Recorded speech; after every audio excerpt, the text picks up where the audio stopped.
నిర్గమకాండం 9వ అధ్యాయం. తర్వాత యెహోవా మోషేతో ఇట్లనెను, నీవు ఫరో యొద్దకు వెళ్ళి నన్ను సేవించుటకు నా ప్రజలను పోనిమ్ము. నీవు వారిని పోనీయనొల్లక ఇంకనూ వారిని నిర్బంధించిన ఎడల, ఇదిగో యెహోవా బాహుబలము పొలములోనున్న నీ పశువుల మీదికిని, నీ గుర్రముల మీదికిని, గాడిదల మీదికిని, ఒంటెల మీదికిని, ఎద్దుల మీదికిని, గొర్రెల మీదికిని వచ్చును. మిక్కిలి బాధాకరమైన తెగులు కలుగును. అయితే యెహోవా ఇశ్రాయేలు పశువులను ఐగుప్తు పశువులను వేరుపరచును. ఇశ్రాయేలీయులకున్న వాటన్నింటిలో ఒక్కటైనను చావదని హెబ్రీయుల దేవుడగు యెహోవా సెలవిచ్చుచున్నాడని అతనితో చెప్పుమనెను. మరియు యెహోవా కాలం నిర్ణయించి, రేపు యెహోవా ఈ దేశంలో ఆ కార్యం జరిగించుననెను. మర్నాడు యెహోవా ఆ కార్యం చేయగా ఐగుప్తీయుల పశువులన్నీ చచ్చెను, కానీ ఇశ్రాయేలీయుల పశువులలో ఒక్కటియూ చావలేదు. ఫరో ఆ సంగతి తెలుసుకొన పంపినప్పుడు ఇశ్రాయేలు పశువులలో ఒకటియూ చావలేదు. అయినను అప్పటికిని ఫరో హృదయము కఠినమైనందున జనులను పంపకపోయెను. కాగా యెహోవా, మీరు మీ పిడికెళ్ల నిండా ఆవపు బుగ్గి తీసుకొనుడి. మోషే ఫరో కన్నుల ఎదుట ఆకాశం వైపు దాన్ని చల్లవలెను. అప్పుడు అది ఐగుప్తు దేశమంతటా సన్నపు ధూళి అయి ఐగుప్తు దేశమంతటా మనుషుల మీదను జంతువుల మీదను పొక్కు దద్దూర్లగునని మోషే అహరోనుతో చెప్పెను.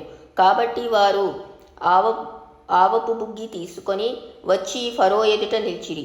మోషే ఆకాశం వైపు దాని చల్లగానే అది మనుషులకును జంతువులకును పొక్కు దద్దూర్లాయెను. ఆ దద్దూర్ల వలన శకునగాండ్రు మోషే ఎదుట నిలవలేకపోయి.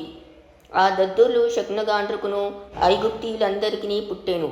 అయినను యెహోవా మోషేతో చెప్పినట్లు యెహోవా ఫరో హృదయంను కఠినపరచెను. అతడు వారి మాట వినకపోయెను. తర్వాత యెహోవా మోషేతో ఇట్లనెను, హెబ్రీయుల దేవుడైన యెహోవా ఇలాగు సెలవిచ్చుచున్నాడు, నీవు తెల్లవారగానే లేచిపోయి ఫరో ఎదుట నిలిచి నన్ను సేవించుటకు నా జనులను పోనిమ్ము.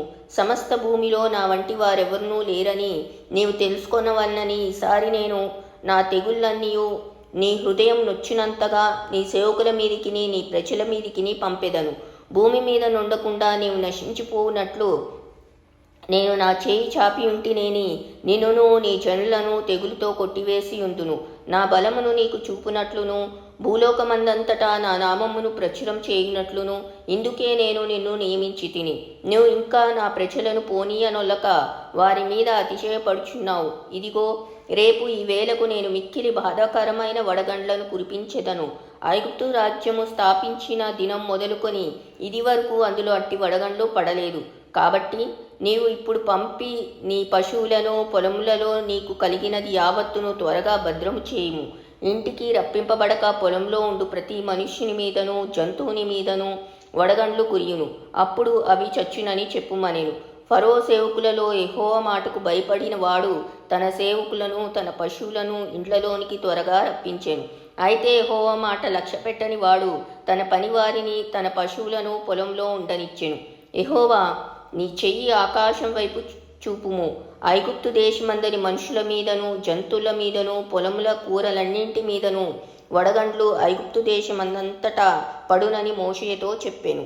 మోషే తన కర్రను ఆకాశం వైపు ఎత్తినప్పుడు యెహోవా ఉరుములను వడగండ్లను కలగచేయగా పిడుగులు భూమి మీద పడుచుండెను. యెహోవా ఐగుప్తు దేశం మీద వడగండ్లు కురిపించెను. అలాగు వడగండ్లతో కలిసిన పిడుగులును బహుబలమైన వాయెను. ఐగుప్తు దేశమందంతటను అది రాజ్యమైనది మొదలుకొని ఎన్నడూనూ అట్టివి కలగలేదు. ఆ వడగండ్లు ఐగుప్తు దేశమందంతటా మనుషులేమి జంతువులనేమి బయటనున్నది యావత్తును నశింపజేసెను. వడగండ్లు పొలములోని ప్రతి కూరను చెడగొట్టెను, పొలంలోని ప్రతి చెట్టును విరగొట్టెను. అయితే ఇశ్రాయేలీయులున్న గోషేను దేశంలో మాత్రము వడగండ్లు పడలేదు. ఇది చూడగా ఫరో మోషే అహరోనులను పిలువనంపి, నేను ఈసారి పాపం చేసి ఉన్నాను. యెహోవా న్యాయవంతుడు, నేనును నా జనులను దుర్మార్గులము. ఇంత మట్టుకు చాలును. ఇకను బ్రహ్మాండమైన ఉరుములు వడగండ్లు రాకుండునట్లు యెహోవాను వేడుకొనుడి, మిమ్మును పోనిచ్చెదను.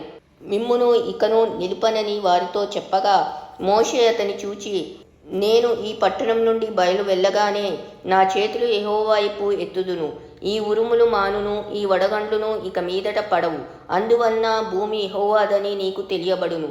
అయినను నీవును నీ సేవకులను ఇకను దేవుడైన యెహోవాకు భయపడరని నాకు తెలిసియున్నదనెను. అప్పుడు జనప చెట్లు పువ్వులు పూసెను.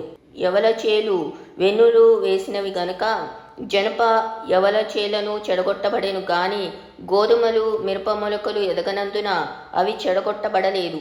మోషే ఫరోను విడిచి ఆ పట్టణం నుండి బయలువెళ్ళి యెహోవా వైపు తన చేతులు ఎత్తినప్పుడు ఆ ఉరుములను వడగండ్లను నిలిచిపోయెను.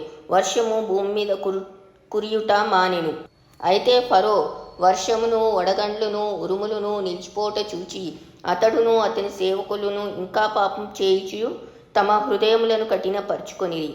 యెహోవా మోషే ద్వారా పలికినట్లు ఫరో హృదయం కఠినమాయెను.